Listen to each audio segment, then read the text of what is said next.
নানা রকম ভাবে মানসিক দুশ্চিন্তায় ভরে গেছেন, নানা রকম ভাবে ভরে গেছেন। তাহলে এই কাজটি আপনি যদি করতে পারেন, মানসিক দুশ্চিন্তা থেকে আপনি রেহাই পাবেনই, এটুকু আপনাকে আমি বলে দিলাম।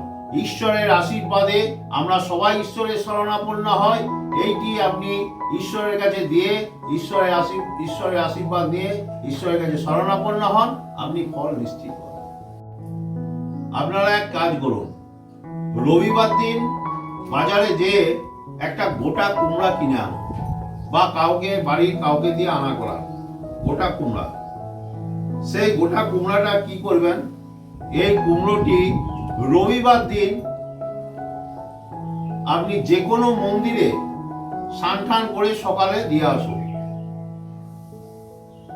বছরে একবার দিবেন আপনি, বছরে একবার যে কোনো সময়ে রবিবার দিন একটি গোটা কুমড়া এনে যে কোনো মন্দিরে আপনি দিয়ে আসতে পারেন। সেটা আপনার বলার দরকার নেই আপনি কোন মন্দিরে দিবেন, বা মন্দিরে যেও বলতে না, গোটা মন্দিরটি এই গোটা কুমড়াটি মন্দিরে গিয়ে নামিয়ে দিয়ে আসবেন।